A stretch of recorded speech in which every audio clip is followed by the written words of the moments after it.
Hey guys, it's Zachary. I'm here at Miami Beach for Adobe MAX 2024. Now we've just come out from the keynote and there's lots of cool stuff being released, especially the Firefly Gen AI video models, and I'm dying to just get some hands on to see how this thing works in person. So I'm at exhibition show floor right now. It's called the Creative Park.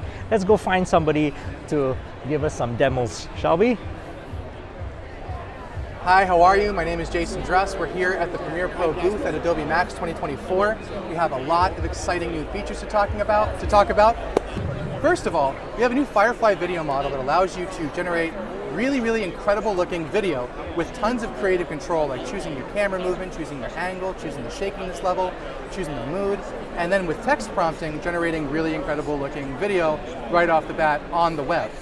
Our Firefly video model is designed to be commercially safe, which means we didn't scrape the internet to train the models. We only trained the model on content we explicitly had permission to do so, whether that's public domain content or whether it's footage that we explicitly licensed from creators. Anyway, let's go into Premiere and check out how it looks right now. So if we take a look at this timeline, we'll start off with a shot of a frozen tundra. We see our astronauts looking at each other dramatically, shining a flashlight around, and believe it or not, there was a lot of AI in the 10 seconds of video you just saw. This clip right here was a clip generated with Firefly text-to-video, and we used a frame from this image as a reference to train the color of the clips that's coming out of Firefly. You see these snow particles right here? This was actually generated in Firefly. You can have Firefly video model generate you atmospheric elements, lens flares, light leaks, all kinds of stuff. And then you can instruct it to generate on a black background. And then all you do is you bring that into Premiere, you change the blend mode to screen, and you have your own customized atmospheric particle elements and whatever you can imagine. It's really cool. And then over here with Generative Extend, you can see here, with these clips right here,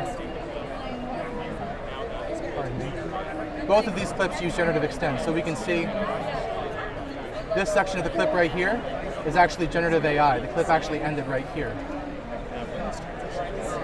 And then we have this astronaut shining the flashlight. You can see right here. Oh, so it tags the area that's it tags AI and generated. services the area so that you know. Yeah, so that you're aware of what's, because I gotta tell you, sometimes your mind plays tricks on you, you can't really tell sometimes. So it's important to surface that there. All right, hi, I'm Elisa Wood, Design Manager on Photoshop. Let's check out the new Generative Remove Distractions. So I can come here to the Remove tool, then find Distractions. Here I can choose People. It's gonna find all the people in the image it doesn't think are my subjects. And now I can just hit the check mark and it's gonna remove all of those people in the background. So it understands these are my subjects and these are not. And so once it does this, it is going to look like these folks had a private day at the Eiffel Tower. So it's basically going to find what it thinks are not the subjects of the photo. Exactly. So we've trained it so that it understands, okay, these folks are probably the people that you want and everybody else is not. Yeah, so it does it really fast. So you could have definitely done that with like the patch tool, maybe the healing tool, maybe the clone stamp, whatever you wanted to try in the past. It would probably taken hours and this took, a few seconds. And then you can also run the same thing on wires and cables. So with the remove tool selected, come to wires and cables. And again, it would be something you could do with clone stamp. It would probably take a day of work. But right now it's detecting every single one of these wires behind the scenes, selecting it, and then removing it. So you can see and you don't actually even have to select the cables. You don't have to do or anything. What you want to do. You just say wires and cables and Photoshop understands and does the job for you. Today, if you were to open Photoshop beta, you can now drag in 3D files. So this is the Substance 3D. Right, so this is Substance 3D. So if you're somebody who works with a lot of 2D, but maybe you do product photography, maybe you're doing mock-ups, you work for a clothing brand and you have some t-shirts that you need to mock up. If you find that model, which a lot of people work with people who create these models, but we also have models here in stock and marketplace. So if you come here, 3D, you can browse models. You can even choose to filter to free models, materials, and bring them right here into Photoshop. So now once you're here in Photoshop, we understand this is a 3D model. So when you double click here in the layers panel, similar to like what you would do with a smart object from Illustrator, it's going to open it into the new Substance 3D viewer. Now, when it does this, it brings in all the context from the Photoshop document, so you kind of understand how these changes that you make are going to look in situ.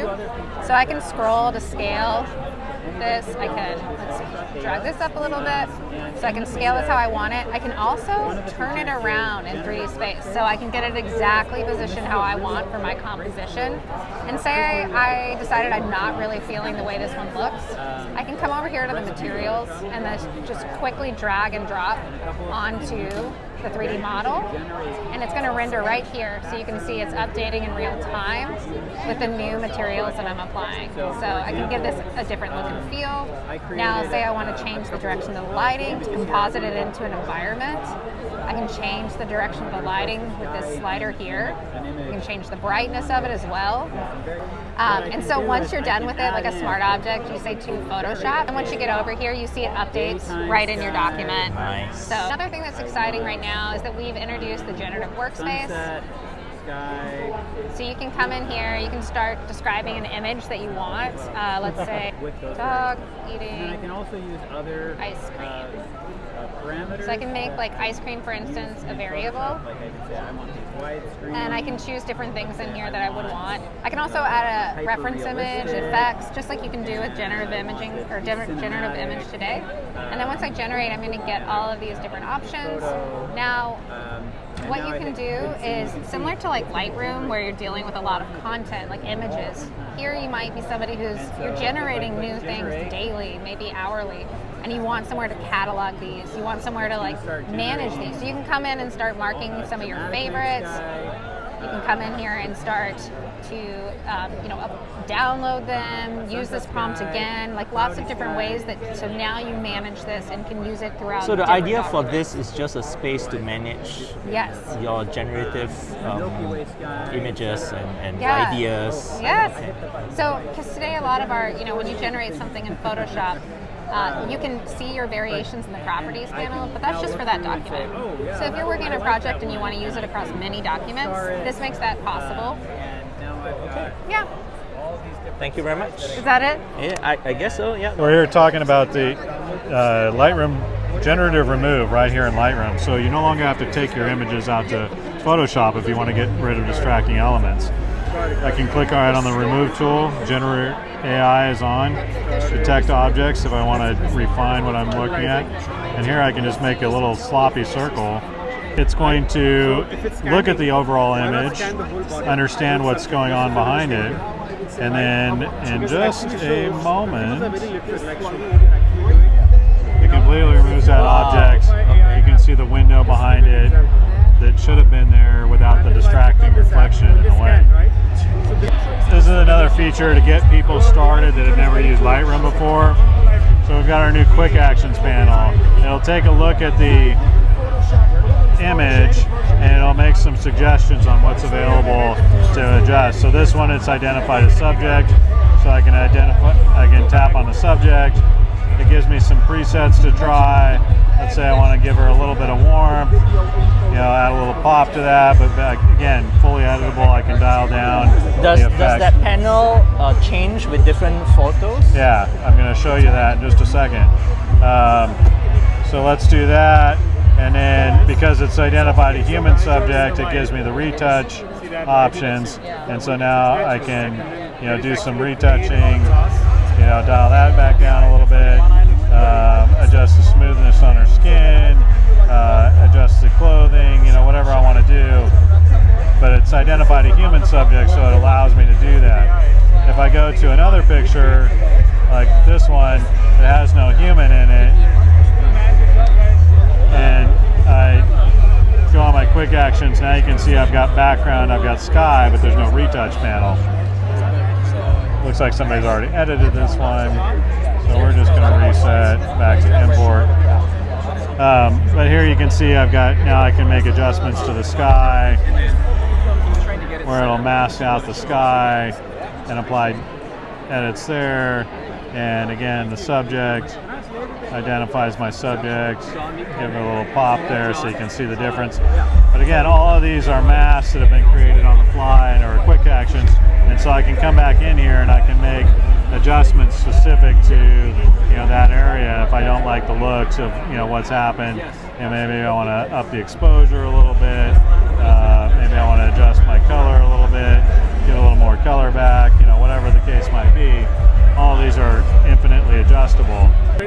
You can see here in the masking panel, we've broken down all of the different things. So like this one, for example, is just specifically for his eyes. And because Lightroom's always non-destructive, it's completely editable. You can see the adjustments that might have been made on here, but I can come in and I can make further adjustments for that specific image area. Sorry, if I go back to masking panel, like this one's for his hair. And they've kind of darkened the hair a little bit, adjusted the shadows there. But let's say I want to bring in just a little bit more darkness in there. We can do that. So all of these adjustments are completely editable, readjust to my desires. I can add to them if it missed part of the adjustment. Like say, for example, what's a good one here? That's his face. I won't necessarily touch that. But here's the other skin of his hands or whatever. But let's say it missed a finger or something like that. I can click on this. I can add to the skin, select my brush tool, brush in a little bit more, area that maybe it missed just a touch of, and that's added right there to the mask. That was automatically created, so I can refine all of those things. But it just me kind of one touch, click, make some adjustments on the image. I can then just swipe right to the next image. If I like those adjustments, I can apply from previous, all the adjustments, and they automatically get applied, detecting this person and what's visible in this image, and so that keeps me moving and rolling. And when I look at the mask panel, you can see here, the masks are specific to her, in her image. Has nothing to do with the masks that were created, for him, for this guy, right? Because they're two completely different images. So it recognizes the subject, applies the mask, identifies the features that are in there. So it's a much quicker way of kind of processing and working through here.